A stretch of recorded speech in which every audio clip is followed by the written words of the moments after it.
Hello friends, എല്ലാവർക്കും സുഖമല്ലേ? ഞാൻ കുറച്ച് ദിവസമായിട്ട് ഞാൻ ഇടാത്തത് സ്കൂളൊക്കെ ഉണ്ടായിരുന്നോണ്ടാണ്. അപ്പോൾ ഞാൻ സ്കൂൾ വിട്ടിട്ടാണ് ഇതെടുക്കുന്നത്. നമ്മുടെ റൂബി ഇവിടെ നിൽപ്പുണ്ട് കേട്ടോ.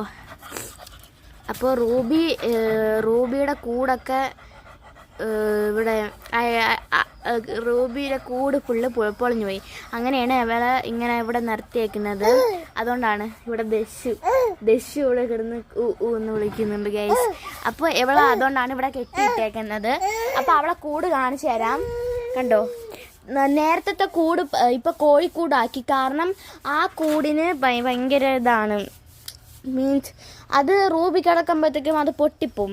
അങ്ങനെ നമ്മൾ തറയിൽ സിമെൻ്റ് ഓരോ സാധനം വെച്ച് ഉണ്ടാക്കി. ഇനി റൂബി ഇത് നമ്മൾ ഒന്ന് പെയിൻ്റ് അടിച്ചിട്ട് ലൈറ്റ് സെറ്റ് ചെയ്യണം. രാത്രി ആകുമ്പോൾ ലൈറ്റ് വേണം. എന്താണ്ട് ഇവിടെ കുറച്ച് വെട്ടം കുറവാണ് കേട്ടോ. ഈ സൈഡ് മാത്രം ഒന്ന് വെട്ടം കുറവാണ്.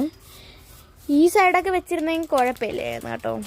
നമ്മുടെ വാഴ കണ്ടു നിൽക്കുന്നു കണ്ടോ. അപ്പോൾ ഇത് നിങ്ങൾക്കറിയാവോ? ഇത് റൂബിയുടെ ഒരു ഇതാണ്. റൂബി കുളിക്കുന്ന ഷാമ്പു ആണ്. ഷെഡ് കൺട്രോൾ ഹഗ് ആൻഡ് വാഗ് എന്നാണ് പേര് കേട്ടോ. ഹഗ് ആൻഡ് വാഗ് എന്നാണ് ഇതിൻ്റെ പേര്. നല്ല ഷാമ്പു ആണ്, നല്ല മണമാണ് കേട്ടോ. ഇവള് കുറേ വർഷമായിട്ട് ഉപയോഗിക്കുന്നത് ആണ് ഹഗ് ആൻഡ് വാഗ് ആണ്. ഇതിൻ്റെ കാറ്റിൻ്റെയും അവൈലബിൾ ആണ്. നിങ്ങൾ മേടിക്കുക കേട്ടോ. അപ്പോൾ എല്ലാവർക്കും ബൈ.